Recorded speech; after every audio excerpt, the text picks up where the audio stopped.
welcome back to my pod. Today I have Sahar Paz with me. Hi, Sahar. Hey, glad to be here. I'm so excited for you to join me on my pod. Sahar is a conscious leader, professional speaker, and personal branding expert. She has an award winning book out called Find Your Voice. The Life You Crave is a conversation away, which is what we're going to talk about today. And I'm so excited about. She also has an online course where you could learn how to find your voice.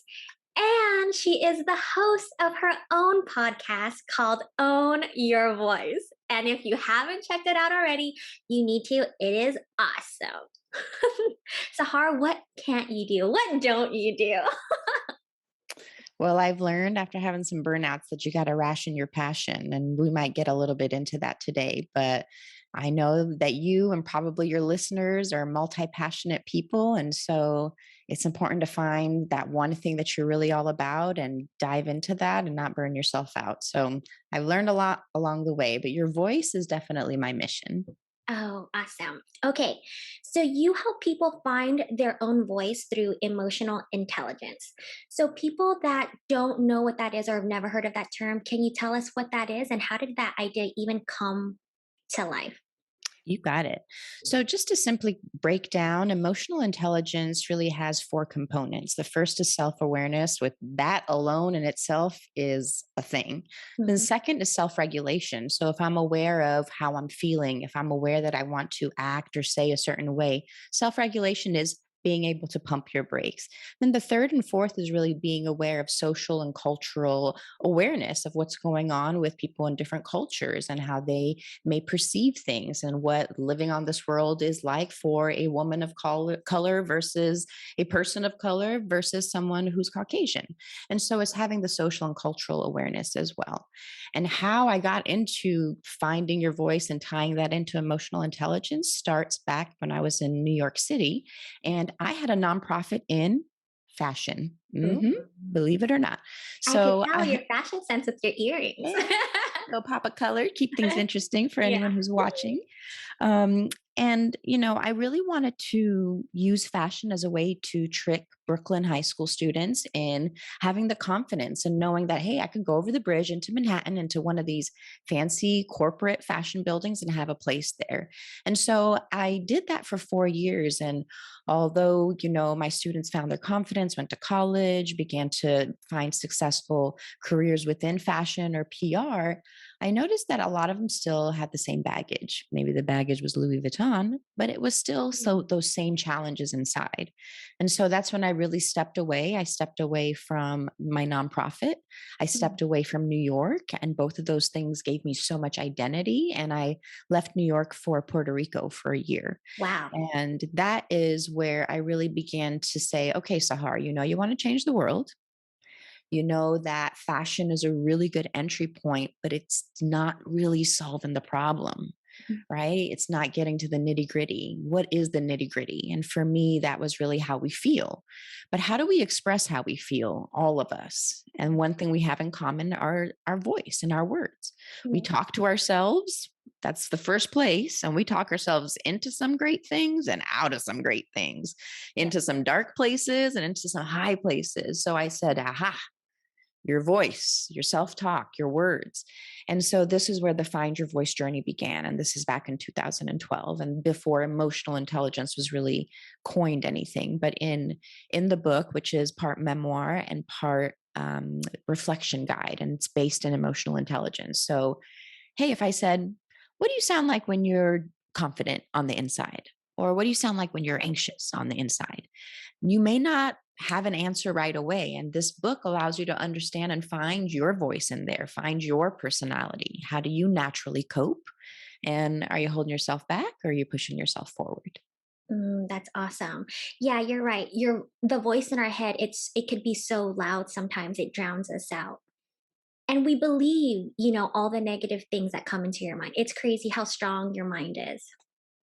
It is. And just imagine if you took that strength and said, okay, I'm going to make you my hype woman instead of my hater. How can we figure that out? And that's where the find your voice journey comes in. And in the book and in the course, I have you really naming the personalities inside, and you can name them anything you want. And it's just to begin to distance yourself and have a conversation versus whatever's in there barking at you, for the good or the bad. Yes, that's right. You have, I read that you were born in a revolution in Iran. And you had really unique challenges that helped build your resiliency, your confidence, and your courage to find your voice. And I just wanted to know if we could talk a little bit about those challenges and how it built you to the person that you are. Absolutely. So I found myself in Denver, Colorado in 1986 as a refugee of war. And then I came and I had curly hair, a big nose, a weird name. And I was very early discovered that English wasn't my first language. And so all those things that I share probably sound familiar to a lot of people out there, people who are come from immigrant families. And we've all at one point or another kind of felt like an outsider. And I think that feeling of an outsider is really what has built my own emotional intelligence, and really being able to, you know, you hear things, you see things, and a lot of discrimination is kind of quiet. It's not always in your face. And I think that's kind of the privilege that I have of once, I lost the accent, I could assimilate pretty easily because of my fair skin. So that's something that's always been very um, conscious in my mind. And so for anyone out there who's kind of felt like an outsider, you build your resiliency. You find a voice. It's not necessarily your voice. It's the voice you may feel like you have to put on, depending on where you are, and what circles you're in, uh, and you know if I didn't go through that war, and if I didn't see not just the women, but also the men really have their choices and their voices taken from them, I don't think I would have this drive to Mm. get behind everybody's voice, right? So, I mean, I came to the States and I was almost 8. By the time I was 13, I started my first company, a baby and pet sitting company. Wow. And all of that, I think, comes from seeing in a very young age what it's like to be stripped of those freedoms, from a very young age, understanding the privilege of freedom. Mm. And even if the freedom is, skewed not to be in the favor of a woman or a person of color, there's still a chance that American dream is a thing. And I'm definitely a product of it. I think this conversation is an example of it. We Yes. we are two free voices talking about whatever the heck we want. Yes. And so, the the imprint of being a refugee of war was a lot harder to deal with when I was younger. It was a lot harder to deal with when America was less open to immigrants, and a lot has changed in 1986. We still have a lot to go, but all of that has really built to my resiliency. All of those experiences, all of those hardships, and no matter how hard it is, the sun sets and it comes up again, and we got to keep it moving. And that's not to not have empathy, but that's just to say we can't give up on ourselves. Yeah, I love it. In your book, Find Your Voice, you help people learn to listen to their inner voice, how to trust it, and how to create a life you crave. And I read that you said you own your voice. You When you own your voice, your untapped purpose becomes an unstoppable power. When I read that, I said, I need to know more. Please. So Sahar, can you please tell us more? Yes, absolutely. It's true. We were just talking about it earlier, like, oh my gosh, that we talk to ourselves a lot on the inside, and it can do a lot of things for us. It can hype us up, right? It can hype us up for my own podcast when I go out there. And for example, Norma Kamali, I come from the fashion world in New York, and Norma Kamali is a big label. And I wanted to talk to her for this past season. And I was so scared. And Psychic Phyllis, that's the name on the inside. Psychic Phyllis tells me to end before I could even begin. Psychic Phyllis was like, Mhm. Norma Kamali's not going to end. She's too busy. She's Yep. too, I it's think I have on your voice podcast. I think I have that person in my head too. Mhm. So, psychic Phyllis is really fortune telling. That's emotional Yeah. intelligence. That's something that all of us do when we look at the end. And sometimes we talk ourselves out of it, like I did, or I was trying to, but I landed Norma. Or sometimes we say it's going to be glorious at the end. Everything is rainbows and butterflies, and you're going to get that easy peasy. And we kind of set our expectations to like be disappointed. And then when you're disappointed, it takes attack at your confidence. So anytime you're fortune telling, being psychic Phyllis or Phil in your mind, and looking at the end and it's totally perfect or totally doom and gloom, you're not doing yourself a favor, boo. Back it up, self regulation, pump your brakes, and get a little bit more logical about, okay, what am I really talking about here? Just go ahead and ask Norma Kamali. If she says yes, great. If she says yes and comes on your podcast, it doesn't mean it's going to change the course of your business forever. Right. So, do you see how I tackled the bad and the good Yep. of my expectations? And that's really what it's all about. It's kind of preparing yourself for, no is not going to kill you. No is not going to kill you. And Yeah. so a lot of that is using these coping mechanisms for the negative stuff, but also think about how you hype yourself up, right? Whether it's songs, your outfit, what are the words you use? What are, those phrases that really come off of Instagram and into your head and work for you to pump yourself up and bring along those voices as well. Yeah, it's so interesting. Well, my background is MFT, and of course, the reason why I think I had this podcast is because I kind of wanted to break down. Maybe some people think a stereotype of MF therapists, they know everything, they make the best choices. No, we don't. We have more tools than the average Joe, But when it comes to our personal things and what we're helping our clients do, yes, we could help them because it's separate, and we try to practice those own skills for in our own life, but we're human too. And I have the negative voices in my head too. And everything that you just said, and it's a constant um, choice to make those positive, the practices that we help teach. But it's a process. So I love it. I love what you just said. Thank you. You got to respect the process. And that's when the power comes, because then okay, what I'm feeling is not necessarily the truth. I have a choice here. And Hmm. that's where you tap into your power and you get closer to your purpose because all that crap is getting out the way. Yeah. It's not as easy as, it's No. not a one day thing. It's a lifelong practice. In my Yes. experience, I think I'm still practicing it Me because, too. Me as too. I said, before we started this, it took me a long time to reach out to Sahar because I have admired her for a long time. And that voice, who's that negative voice again that you said, the Psychic Phyllis. psychic Phyllis in my mind was telling me, I don't know, she seems like a busy woman and she has, so many things going on, but I'm so happy I did. But I had psychic Phyllis in my head too, thinking, oh no, all the worst things like doomsday, Sahar's, she's not gonna go for, all these negative things. But yes, I have her in my head too. But you had another voice that overrode that psychic Phyllis. And maybe it was logical Layla or confident Kate. Whoever that was Maybe. like, you're sending that email and Sahar is here. So there you go. You know the answer, guys. Yeah, and I have to practice with myself too, just telling myself over and over again, like, no, it's not going to kill me. It's not going to kill I us. love that. I love that phrase. No is not going to kill me. Mhm. Hashtag it, people. Hashtag it. Sahar said it first. You said it first.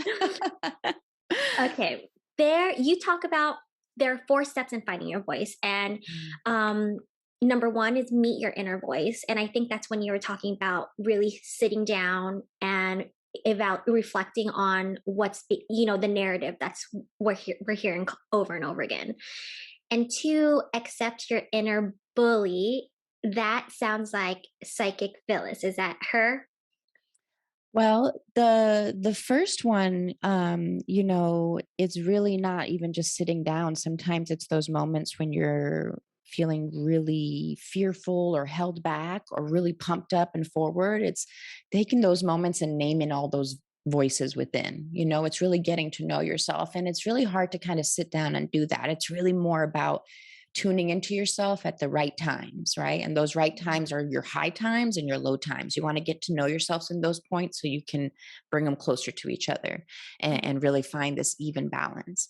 And so your inner bully then becomes this thing that was maybe there to keep you safe at one point.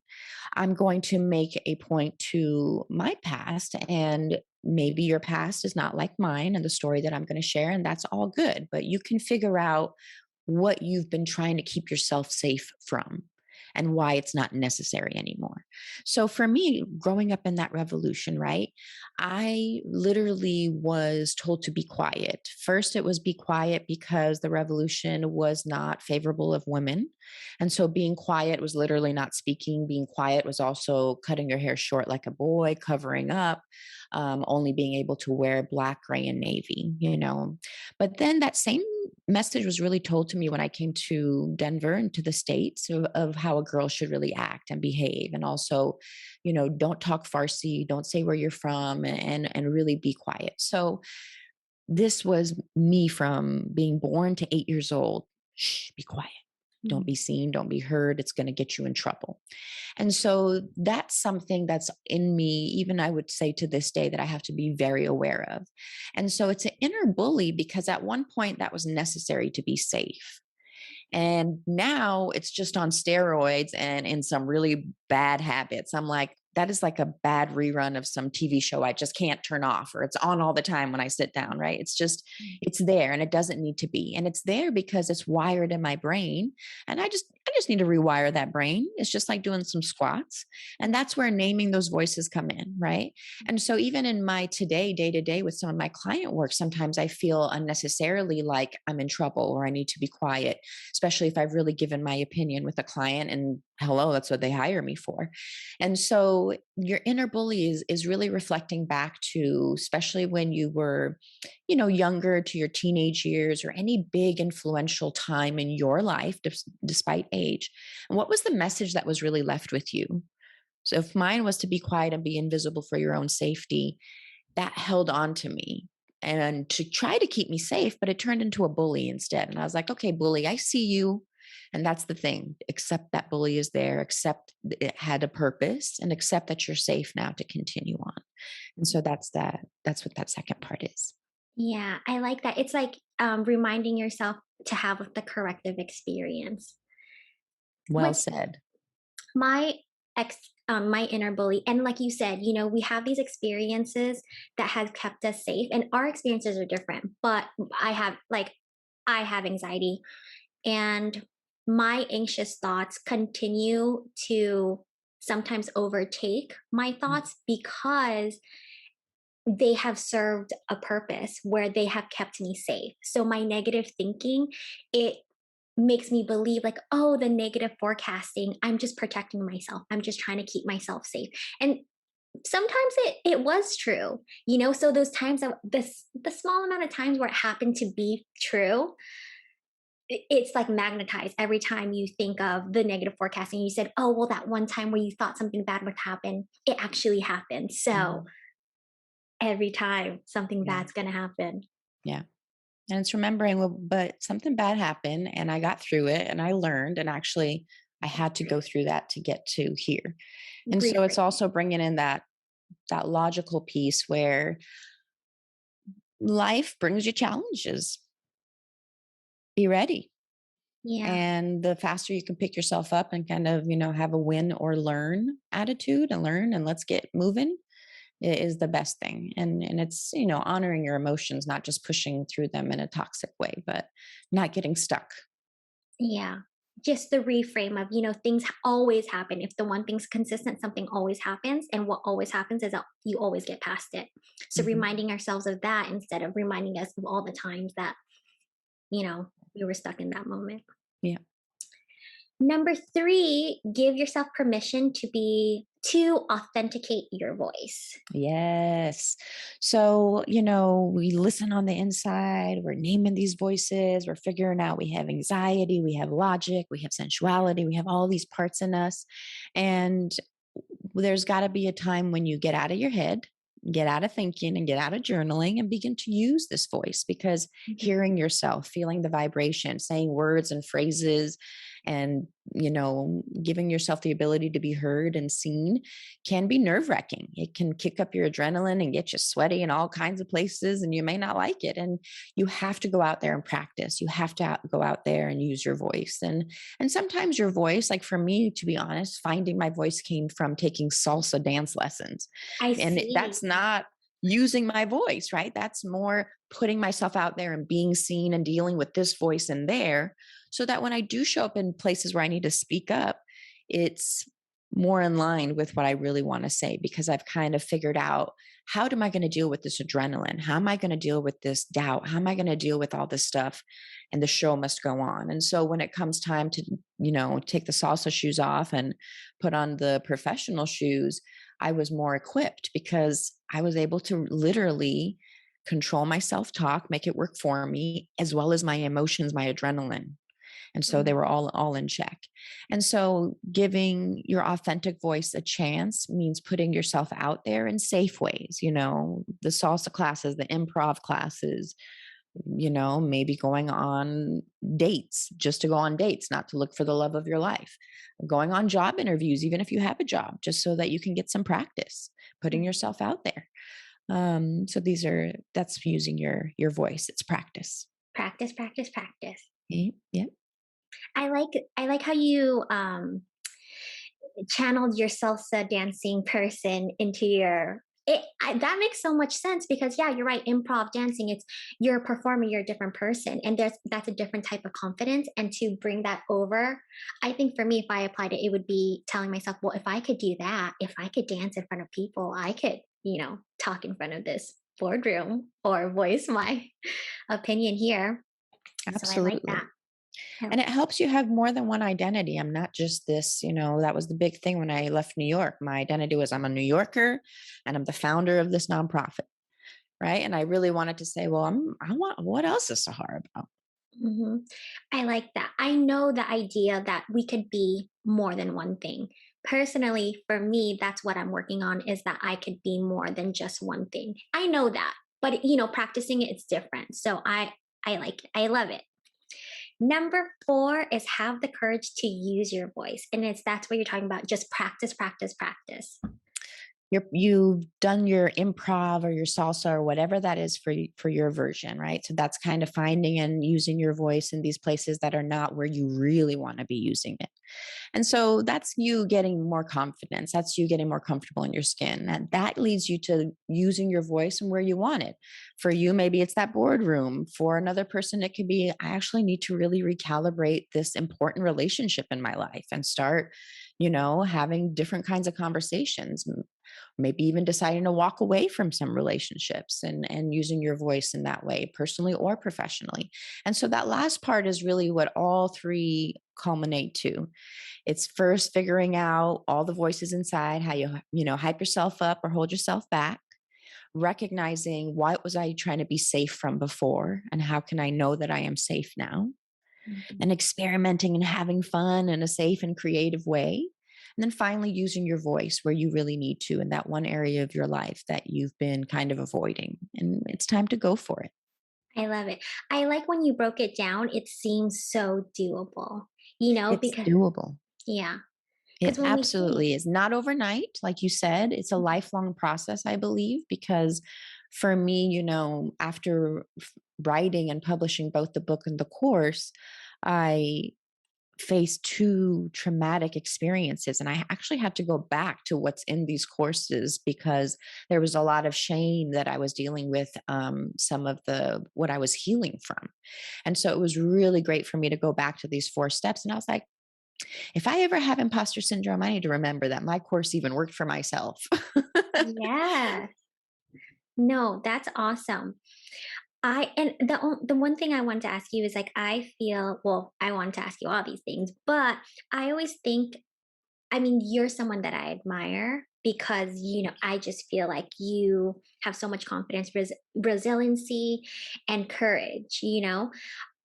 What kind of work did you have to do for yourself before you wrote the book, or who helped you grow into the person that you are? You wrote the book for us, but what kind of things how did you even get to that place? It was, I think, and most women can probably identify with this. You're either burned out or pissed off when you Yeah. make these changes. And so, I think going back to being an immigrant, you always want to have your next job lined up before you leave one. Safety is a big thing. And so, um, I had to really force myself to take risks. And that meant the things like taking salsa. That meant, you know, meeting people that were outside of my comfort zone or either outside of the circles that I knew, going to networking events. That meant constantly being a student and going to, lectures or conferences, things of that nature, and just really constantly pushing myself. I think that's the most important thing. And resiliency comes from, even to this day, that I don't want to give up on myself. And because I know there is such a history of trauma that I am still unfolding and unpacking, because as you said, this is always lifelong work. And there's been an awakening here in America that I think has been felt by all people of color. We are beginning to feel more okay not to, water down who we are. And so resiliency comes from not giving up on myself. And so to every person listening, don't give up on yourself. And you have Janice Lee in this pod because we need these messages constantly. Our brain needs stories. And that's why we sometimes make up these stories in our head that are no longer true about us. And that's when you turn on this podcast or the Own Your Voice podcast and listen to some Yeah. other stories. Okay. That's right. No, I really like that you said that, when you wanted to, you said something, and sorry if I'm paraphrasing this wrong, but basically the gist of it is like you stepping out on your own and being an entrepreneur, it did scare you, but you had to bank on yourself and you had to believe in yourself. And I like that you said that, because when I look at you, I think, and when I follow you, I think, oh, Sahar, she has it all together. She is fearless. She is, she has courage, but you did those things even when you were scared. So I think that for me, it's when I hear things like that, it makes me feel like maybe, okay, I have the courage to do things that make me scared too. Yeah. You You should know? feel that fear, do Mhm. it anyway. Fearful Fran, that's her name. And she's in there for a reason, Yeah. right? Fear, emotional intelligence tidbit. Fear is there to serve a purpose. It's got Mhm. your back, Yeah. right? And so the biggest thing with fear is literally writing it down, because as long as it's roaming around in your head, you begin to believe it. So fear's there to get your facts in check. So okay, what am I fearful about? When I wanted to start Own Your Voice strategy firm, I was fearful that I'm 40 years old and I'm trying to leave, an agency life and start my own thing. Scared I won't have money, scared, to start my own business, scared because funding for women, boom, I put them all down, go down that rabbit hole. And it's finding solutions to those points and saying, okay, there's a solution here. This one, maybe not so much. This one, yes. This one, yes. I can ask for help for this one. And so we're really getting a contingency plan. Fear is there for a reason. Mhm. Fearful Fran, fearful Fred. I'm still afraid. I'm not going to lie. Mm. Setting up habits to fight your fear, having a support system to fight your fear, making sure that support system are people who are in line with the area that you're fearful for a long time I leaned on my family and my friends, and I was like, damn, none of them are entrepreneurs. Right. None of them are building their personal brands and putting themselves out there. I need to find people like that I can lean on and talk to, because there's just more camaraderie and understanding that kind of risk. So it's letting fear check the facts for you, but not make the decision for you. The facts make the decision. You make the decision. And sometimes you just got to go for it, take that calculated risk, decide your appetite for risk. For me, with the Own Your Voice strategy firm, I said, I'm going to take a loan out. And I said, okay, what size loan am I going to take out? And what was my appetite for risk? I said, I'm going to take out a loan that's not going to put me in debt forever. So for me, that was $30,000. And that was my seed money. I and I chose that. I said, I can take time to put a pitch deck together and go and pitch and do all this stuff. or I can take this loan and eat this interest and do that energy exchange in that way. Which way, what's my appetite, Right. right? So that's kind of an appetizer size of money to start a business. For an entree size, I would have gone up 50, 75, 100, right? And so that's really understanding what's your appetite for risk. And Mm. depending on that, how can you start? There is a Right. starting point. I love that you said that because really that's the first thing that popped into my mind when you said, starting you're at this age, you were at this firm and you wanted to start your own, and you were thinking about money. And I think a lot of people listening will think that too. Whoever is out there thinking, I want my own business, I want to start my own thing. Money, money, money is always the issue. So I like that you actually had a plan, a feasible, a doable plan. You didn't want to go big, so you got a small loan first and then you worked your way up. A lot of people probably think, well, am I supposed to quit my job? Am I supposed to get a part-time job? What am I supposed to do? How am I going to focus? But your plan, I like it. It was doable. My appetite for risk isn't huge. And it takes a lot of talking into, it takes a lot of getting the fear out and out of the way and figuring out what am I okay with and if I lose this $30,000 completely and everything fails, like Psychic Phyllis says, will I be okay? Can I still stand on my feet, pay this off? Do I trust that, some other experience I have can turn into me getting another kind of work? So I had the worst case scenario if Own Your Voice failed and I had to go back to another type of work, but it didn't. We're in a good place, Here you are. continuing to grow. Yeah. Well, there you guys have it. Sahar Paz, people. If you haven't already, please check herself out. Check her stuff out. Sahar, can you please tell them where they can find all information about you? You got it. I am on Instagram. I am on LinkedIn and Clubhouse under Sahar Paz, SAHARPAZ. And yeah, find me on there. Emotional intelligence tips, personal branding tips, and every Wednesday, a fresh episode of Own Your Voice podcast. Yes, you guys need to follow her Instagram. She has a lot of good information that I love. Please follow.